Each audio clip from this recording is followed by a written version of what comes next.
good vibrations. Hello, everybody. Welcome to the show. I am Julia Hummingbird Jewel, and this is SOUL-utions, a book review show for mind readers, our 14th show. And today we have author Nicole Frolick.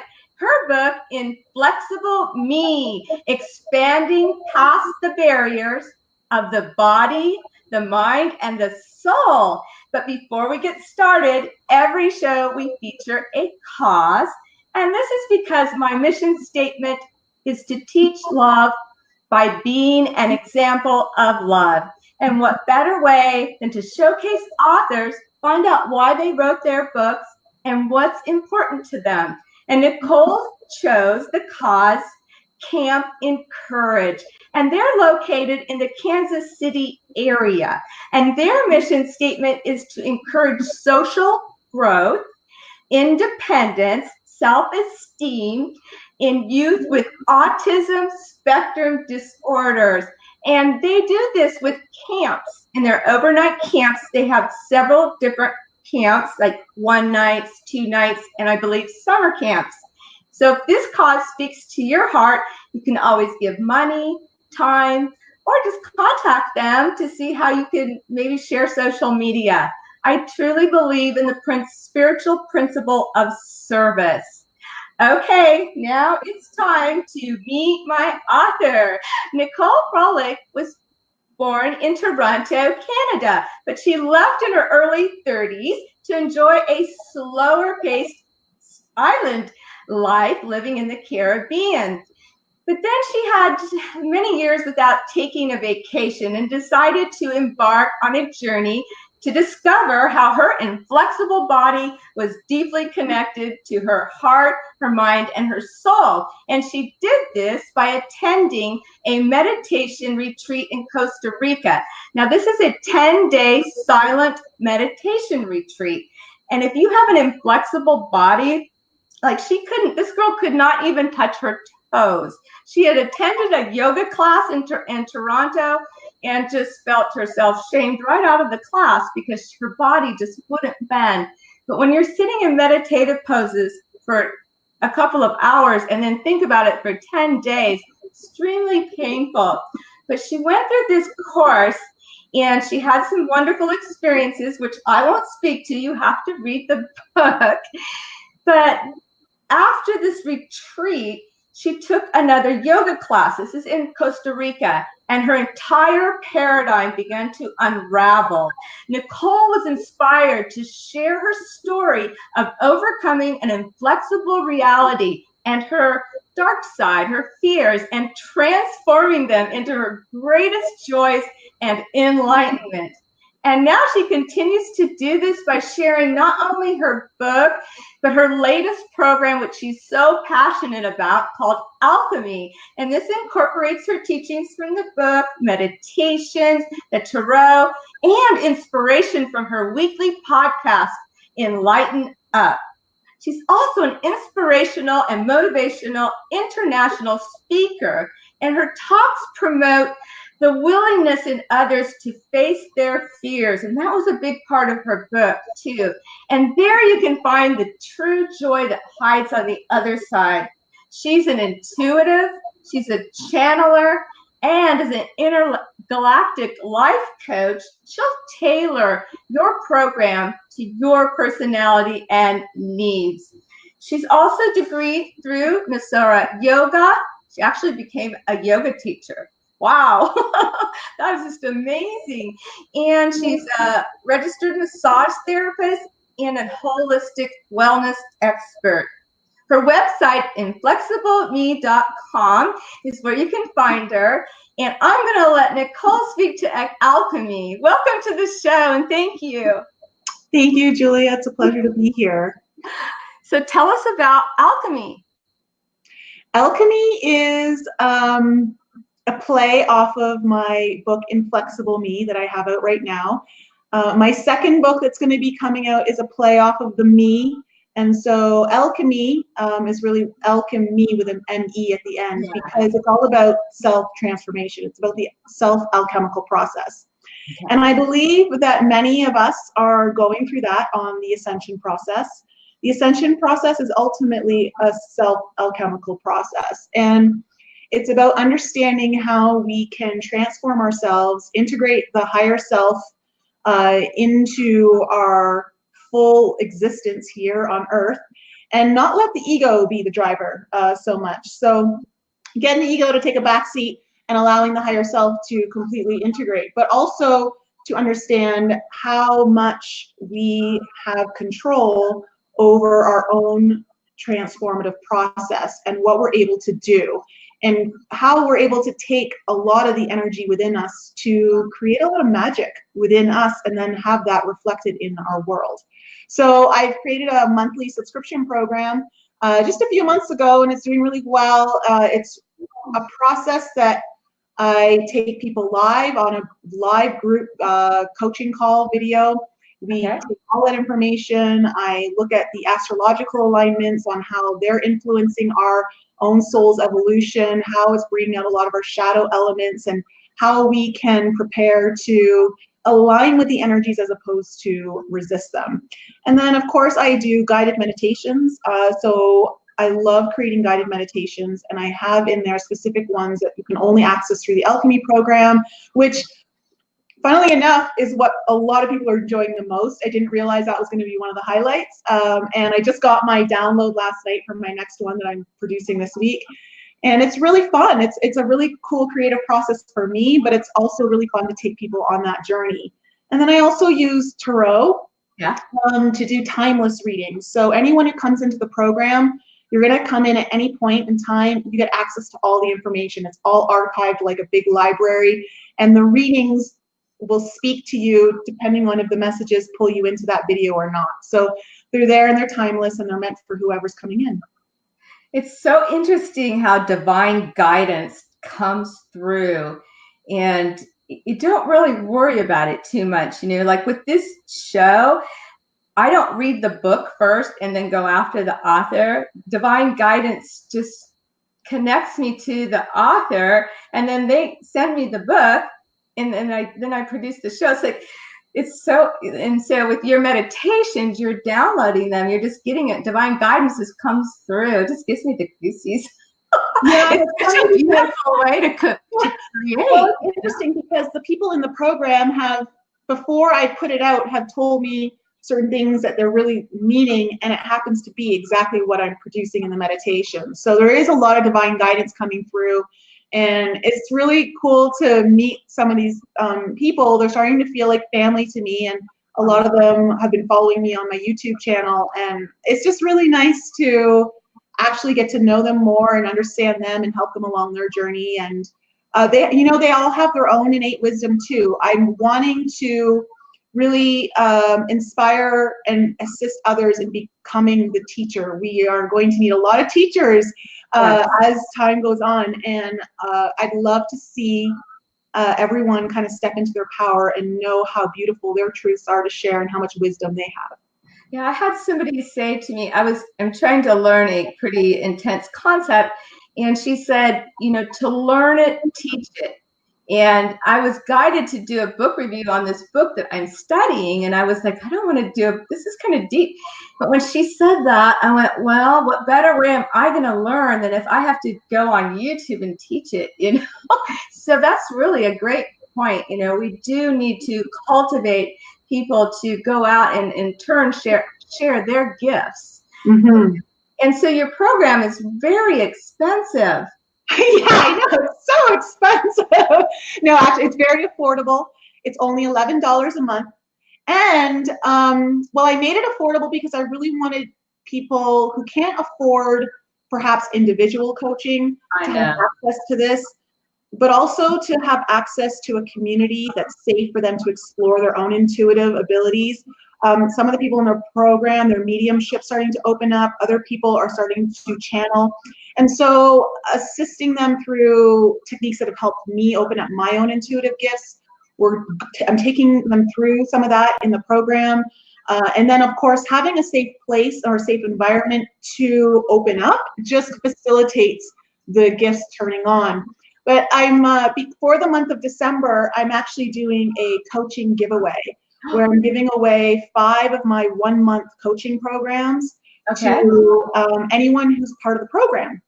And I'm giving one away starting actually today. I'm going to be doing my draw after this call.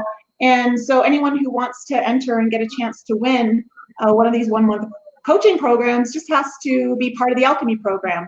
And I've also announced to everyone yesterday in the Alchemy program that no matter what, whether they win or not, everyone in the program is getting a free 20-minute coaching call with me in January.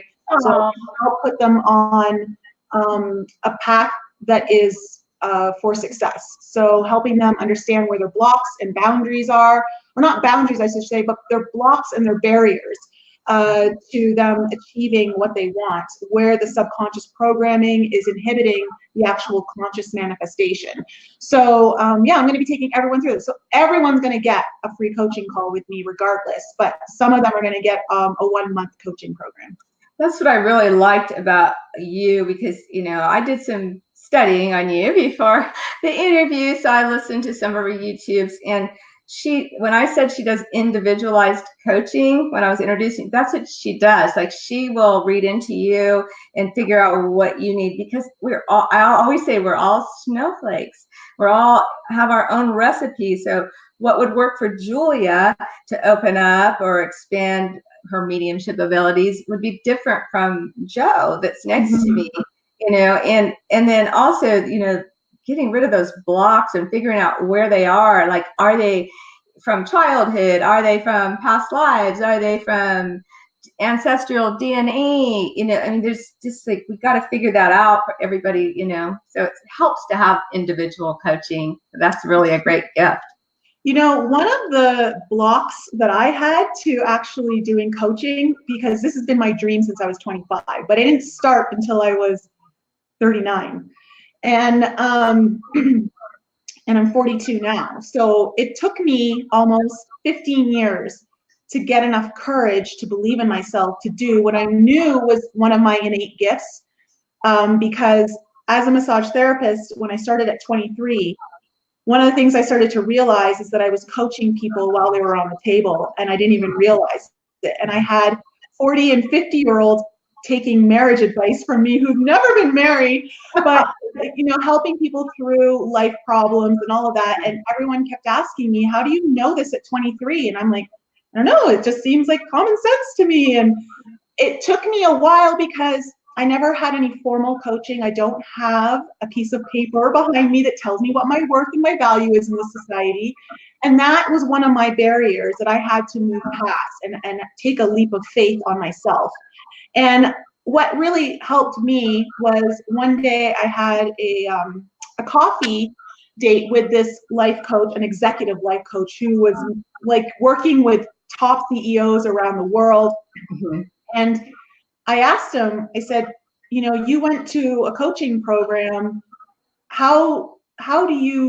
What's your style of coaching? And he's like, I don't follow anything I learned. He goes, everything they taught me in school, I do the exact opposite. He goes, everything is individual. Everything is tailored to the actual student or like the client. And he goes, and a lot of it's intuitive. And I said, well, that's how I am in my life. And he goes, well, that's how you should be in your coaching. And so it just kind of was nice to get a confirmation from someone who was doing very well for himself, had a very big business, and had people who have a lot of money paying for his service. So once I kind of heard that, that was kind of my green light go from the universe, take the lead. That was great. So how do we limit ourselves mentally, becoming rigid, both mentally and physically? I mean, you talk a lot about the body being rigid and inflexible, but we also limit ourselves mentally, correct? Yeah, well, the body is just a mirror of what's happening in the mind. There we go. And so once I made that connection that the body was only doing what my mind was telling it to do, I realized, wow, we have to go deeper. And so a lot of the inflexibility or rigidity that a lot of us have, the lack of open-mindedness or willingness to go outside our comfort zone, happens within a lot of the subconscious programming that we take on through for our formative years, and we don't even realize it's there. So it comes in through our own experiences, it comes in through family, it comes in through media, institutions like schools, churches, that sort of thing. And we start to take on all these fear-based programmings that we don't even realize are there. And when we become a little bit more aware, when we start to understand how we're in our total seat of power for being able to manifest what we want, and we start to understand that and take the tools, we don't realize that our subconscious is actually sabotaging all of our conscious work. And so when you start to realize where a lot of the rigidity is actually in the stuff that we've learned, we have to unlearn it. That is where I do a lot of my work with my clients. So do you use EFT? How do you clear it? No, I don't use EFT. It depends, but a lot of the times I'll go into a lot of times the heart.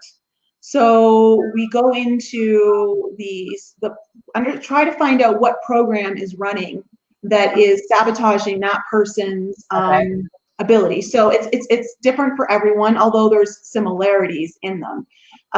So it just depends. You know, sometimes it's an unworthiness program. Sometimes it's I'm not safe.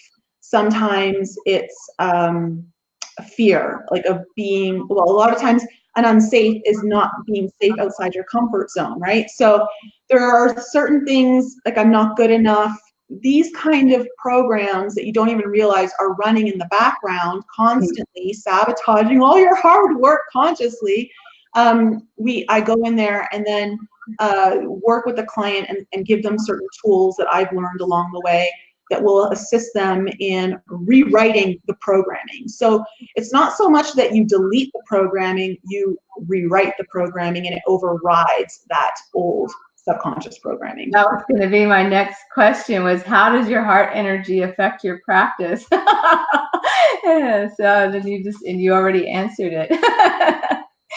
So do you actually use stretching with your practice? Like, do you? I do a little bit with the body. I do have some clients who I work with, it's more yoga based, but the stretching comes more with the ability for the mind to awaken and see beyond what we actually see right here and now. So can the mind travel back into past lives or even just back into this current life to find what it needs to find? Can the mind go beyond what we see here and now into the infinite vast of the consciousness to retrieve what it is that we need to retrieve? I mean, I'm sure you're aware of this, and I'm sure a lot of your viewers are, but our memory bank is not really in our brain. You know, where we get all of our knowledge, we're constantly taking it from like the Akashic sense, so the super conscious, and so we're just kind of downloading constantly, which is kind of nice because who wants to hold on to all that information all the time when all you can be is like, hey, I just need to pull that file, like what's in there?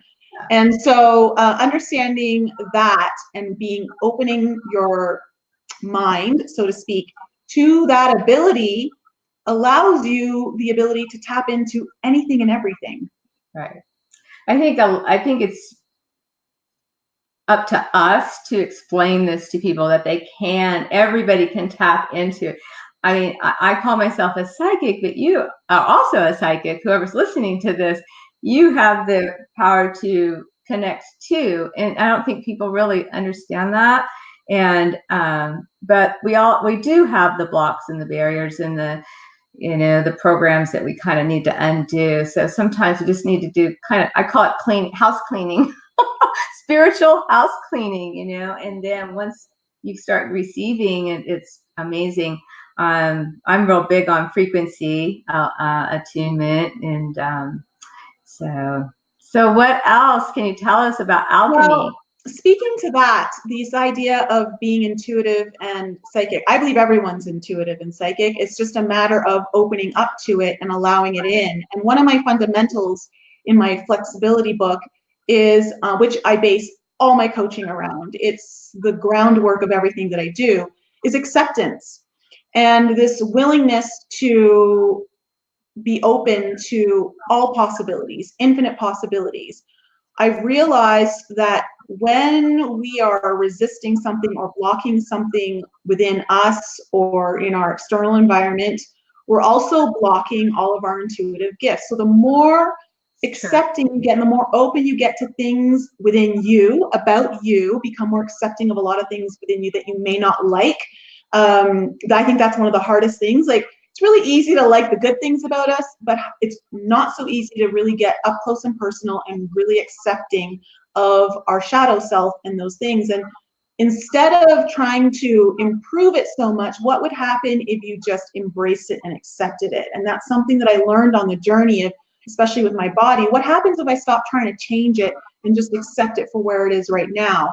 And that idea of surrender will facilitate not just something in your physical world opening up, but in your intuitive world as well. And you'll start to realize that things start coming in more. And that's what's happened with me, is that my intuitive gifts just keep opening up further and further the more I open up within myself. Well, let's speak to the 4 fundamentals.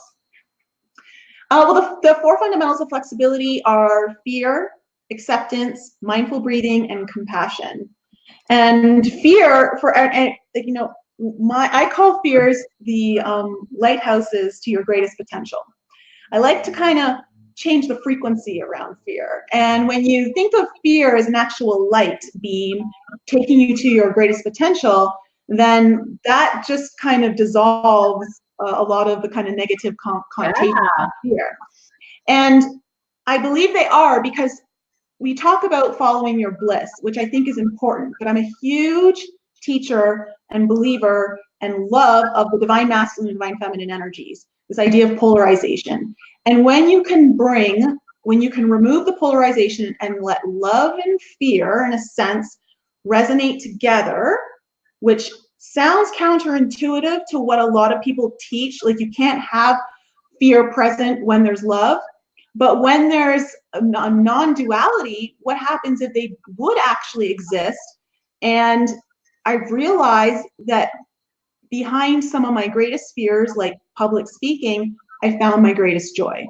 And so in a way, if you can marry and wed the two, unite love and fear and see the blessings in both of them, then you are on a big step forward ahead of the game to finding your purpose. I believe that your fears and your love or passions, joys, when you wed those two together, you find your life purpose.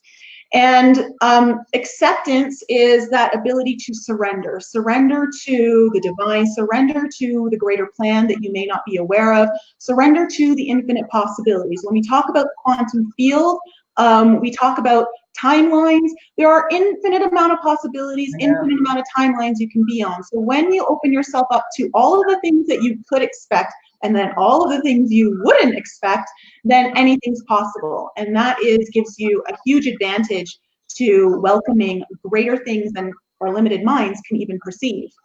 Mindful breathing is so important. I believe it is the life force that goes through our body. It is also the bridge between the mind and the body. I believe it is the anchor that brings us into our now and allows us the ability to really tune into our higher self. So having mindful breathing where you're very present with your breath, deepening the breath, engaging all aspects of yourself through the breath, will allow you to kind of tap into the superconscious and be completely in the vast. So being able to access anything and everything in the vast. And then compassion. Our greatest responsibility on the spiritual journey is self-love. And if you can't have compassion for yourself, you're going to constantly find that you're not being kind to yourself. And why not be kind to yourself? Because I believe that everything that happens within you gets reflected into your external world.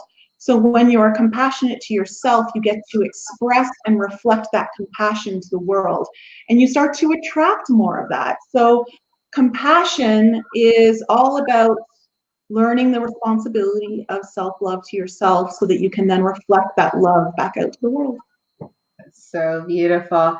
And belief is important too, I think, too. Sometimes that's like a big word like how much we believe, and having limited beliefs, we have to try to overcome that. But, things come in baby steps too. We can take it small steps with people that are new to concepts, or even some of us oldies. I find myself continually to grow. I'm in my 60s and I'm still discovering things, and I'm thinking, oh, I thought I was over that. And I was like, no, you're not. You still there's more gifts in it.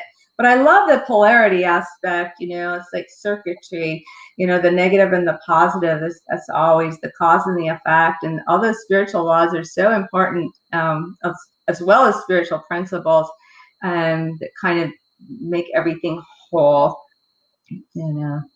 Yeah. I hope that I'm always finding new things to learn until I take my last breath here. Yeah, it's a great journey. So how important is meditation in your practice? Do you meditate daily, or? Yeah, I go through spurts. Lately, I've been meditating every day. I'm doing a lot of work with my inner child. The inner child's a huge part of my coaching process, because I believe the inner child holds all of the golden truths that we need to remember who we are. So I've been doing a lot of healing with her and bringing her into practice every night. So meditation lately has definitely been a daily practice. It always hasn't been. I sometimes go in these spurts, which I think is okay, because there are other ways that you can meditate. I know a lot of people can't sit still or find it hard, and I've often found that running is another form of meditation for me. Sometimes cleaning around the house, where it's a repetitive action, kind of grounds me and allows me to just kind of be in my body but still be somewhere else. That meditation is very important. I don't know what I would do without it, but I feel like there are sometimes different forms I'll take on depending on where I'm at. But I love my meditation process. It's just, I'm a big visionary. Like I'm a very visual person. I think like you are, Julia. Yes. And so what I see in my visions through when I go to meditation, I think would blow most acid trips out of the water. I've never done it, but when I tell people about them, they're just like, where do you get this stuff? And so it's just what I see. So it's fun. It's kind of entertaining at the same time. Well, you actually have done it without actually taking it, because our bodies create DMT. Our bodies can create anything, any chemical, and some of the experiences you've had are like that. So just to let you know that that's what's great about meditation. It's like back in the days we had to take something, but now we don't have to take anything.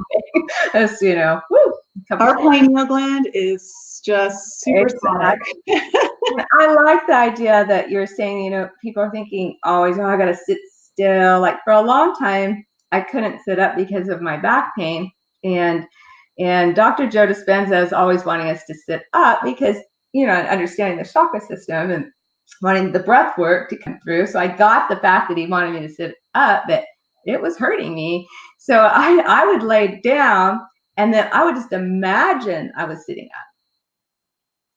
So imagination is powerful. And then I would do the breath work and see it flowing through my body. But now my back pain is healed, healed my body. But you can walk and meditate, and you can ride a bike, you can do the dishes, and it doesn't have to be this, mantra thing, although it can be, and that's a beautiful way to do it. But, yeah, it can be any, and I think being in nature is a huge form of meditation. You're connecting. Anything that connects you back to that source energy, something of a higher frequency than where you're at right now, I think is, to me, meditation. So walking in nature, I've always found, is very beneficial as well. But one of the best things about getting into something like what you're doing, like the program with your people and working on yourselves and inner child, what happens is you get healthy. And it's not just mental health, but your body will align, the back pain will go away. Whatever has been created, it usually was probably from here. And so once we get our meridians and our chakras and our energy flowing, then the subconscious mind can do its job when we sleep. and sleep's really important. And so there's just that health benefit of having fun with spirituality, you know, and having a group of people to have fun with and to feel safe with. It, you know, it's always kind of hard when you have these kind of visions and you don't have anybody to talk to about it, you know. So the internet's opened us up to a whole new world where we can connect with each other, and that's so beautiful. So speaking of connecting, it's time to end the show. So tell everybody how to get a hold of you. Now, I will put your links in the notes on the YouTube, which will be posted here in a couple of hours, to how to get a hold of her. But why don't you tell people how to get a hold of you? Well, they can get a lot of information about me over at my website, inflexibleme.com. But if you want to email me, info@inflexibleme.com, you can reach me directly through that email address. And all of my programs, all of my guided meditations, if you want to book a coaching session with me, all of that's available on the website. And also, you can dive into some material on my YouTube channel, which you can find through my name, Nicole Frolick, and as well through my podcast, the Enlighten Up podcast, which Julia is a guest on this Thursday. So really excited to have you on the show. And there's like, I think there's well over 100 episodes on there, and that's just really fun. And we try to keep it entertaining, a little bit lighthearted at times, but there's a lot of information there to help you if you're on this spiritual journey. What a beautiful show. It was so delightful to have you. Thank you so much. And thank you, everybody, for joining. And we'll see you next week. Thank you, Nicole. Bye. Bye-bye.